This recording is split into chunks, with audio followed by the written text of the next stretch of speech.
Stampers, this is Amy Whalen with Amy's Inklings, and today I'm very excited because the first time I am going to be showing you a project made with Stampin' Up's new gift bag punch board. It makes these adorable gusseted bags. It makes it in small, medium, and large. This is a medium. The size will determine the size of the base, but this is considered a medium, and I'm going to show you how to make this. But before I do, I want to show you some other things that I made with the punch board. You can make flip top boxes. Here's another flip top box. Isn't that amazing? I love that. Here is a flat envelope that you can pull out, and that could be an adorable invitation or letter, whatnot. I got these ideas off of YouTube and Pinterest, and let me tell you why. Oh, and by the way, you will notice that some of these are made with contraband. There is a small learning curve with the punch board, and so I would recommend you use old scrapbook paper or even copy paper or even something out of the recycle bin at your office, because there's a slight learning curve, and that's why this is all messed up on the inside. But nonetheless, it does make these super cute bags, and I'm going to show you how to make this one. Okay?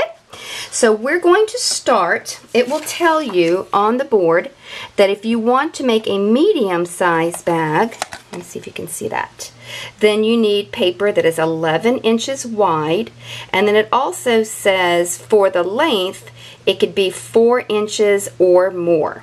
So what I did was I cut a piece of, this is Pool Party, this comes from the Subtles Designer Series paper stack, and so I cut this at 11 inches by 6. So let's get started. Okay, I love this new tool. Alright, it comes with its own scoring blade, just like our envelope punch board and our box. Alright, so this is what you do, and in fact this might make it a little bit easier if I show you this first, because on the punch board there are going to be lines you make for the side of the box, and then there are going to be lines here for medium that are going to be for a different part of the box and a bag. And I think if you understood what those lines mean beforehand, it would make it easier. Let's say this is a completed bag, and I'm going to take this apart. Okay, so if you were to put that back together, this panel would be the front. Here's a side, which is here. Here's the back of the box, and here's another side. So when we're talking about scoring on the medium line or on the side line, you're making either the front or back or one of the sides at that time. So I hope that makes it a little bit easier to understand. So let's get started. Okie dokie. Now, the directions don't say to do this, but I find it easier to go ahead and make this horizontal line the whole length of the paper to begin with. The directions will tell you to make this horizontal line as you construct the bag, you know, just little bits at a time. I say go ahead, get that horizontal line done, and then you don't have to worry about it anymore. Okay, so you can't see it, but we've got a horizontal line. Alright, here we go. This is a line that we're considering our start line, and that's a very important line, and it's easy to find up here because it's got a little tail, and that's where we're always going to start. So we're going to line our paper up with that start line. Let me push this up a little bit. Again, here's the start line. We're going to line the paper up, and we're going to push it all the way in until it's flush with the back. Here's the punch. I'm going to punch it. And this time, since this is either the front or the back, I'm going to come to the M from medium, since I'm making a medium bag, and I'm going to score. So we started at the start line, we punched, and we drew a line for the medium. That's one of our fronts or backs. Now, here's the score line we just made. We're going to bring it over, and we're going to line it up again with that start line that's marked with the tail. I don't know if you can see it, but that's the score line I just made, and I'm going to line it up here. This time I'm making one of the gusseted sides. So I'm going to go up here where it says side, and I'm going to make that score line. Now I also have to make the V shape here, and the middle because these lines that kind of make a Y shape are going to create this part of the box. Okay? So I lined it up. I drew my side score line as well as these and the middle of that. So here's the last score line we made. We're going to drag it over.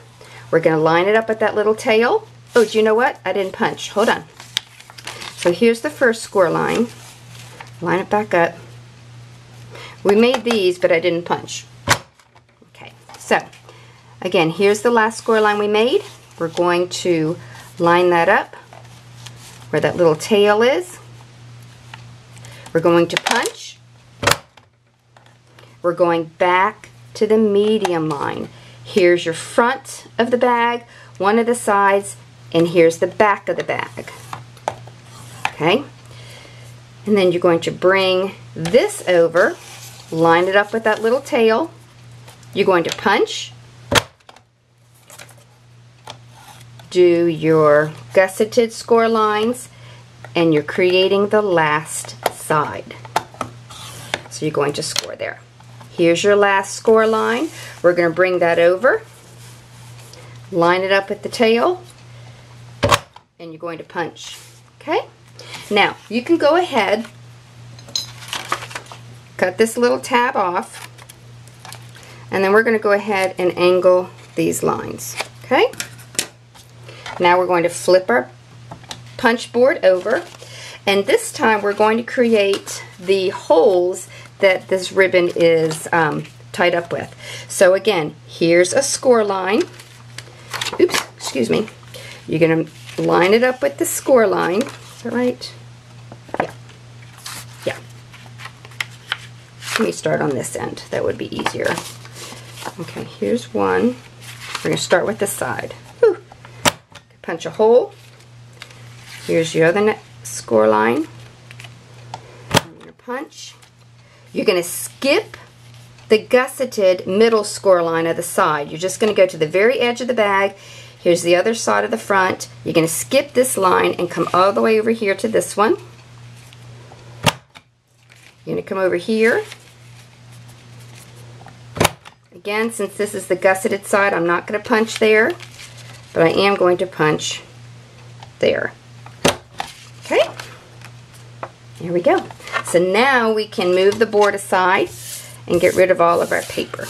Okay, so let's go ahead and score, or rather burnish, all of our score lines. Okay, I'm not going to worry about that middle gusseted line yet. I will score that momentarily. Okay. This paper's fun. I love the new designs that are in our designer series paper stacks. They're super cute. Okay, so we can go ahead and start putting this together. I'm going to use my fuse, fast fuse, and we're going to put that here. And we're just going to bring this over.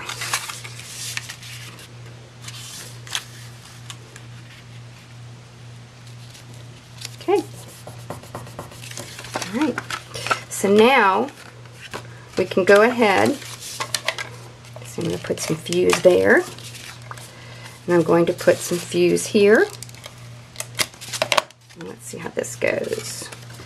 I'm going to put some fuse. Let's try this. Okay. Excuse me.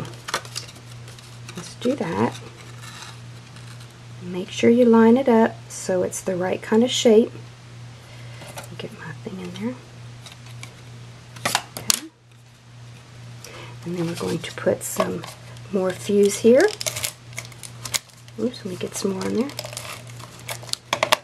And we're going to close it shut.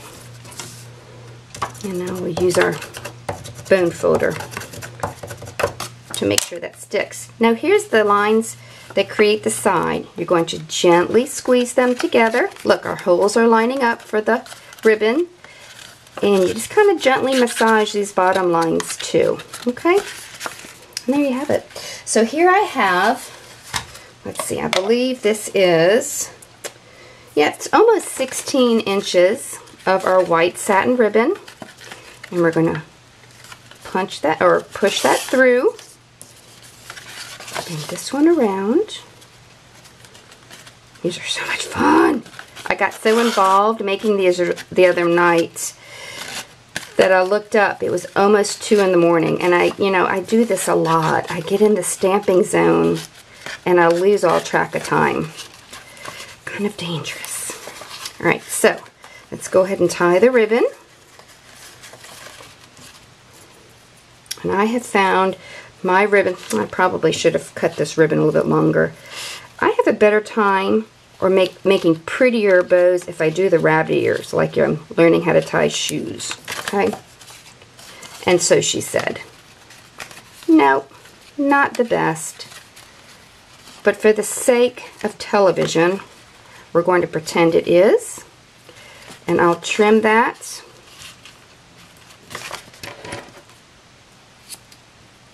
And we'll pretend it's long enough. Okay, so here's an edit. When you're using ribbon, cut more than 15 inches. I'd go ahead and cut 18. So we're going to pretend that's fine. All right.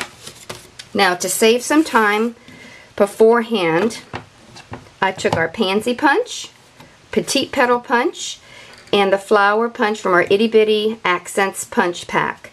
And I punched out these flowers. And I also have a greeting. Ooh, there it is. Ooh. I also created a greeting. And this is from our Crazy About You stamp set. Now, where did I put my dots? Let's put this all together. I'm actually going to use some glue to attach the greeting. My all-time favorite, Tombow. Sorry for the shadows. I'm filming kind of late at night. Okay, I'm going to put that there. And let's go ahead and get these attached. Let's get my piercing tool. And let's see.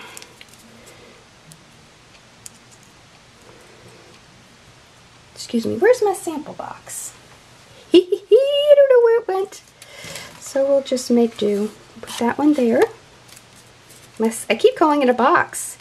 Amy, these are not boxes. These are bags. Oopsies, excuse me. We'll take one more. And we'll put that one there. Okay.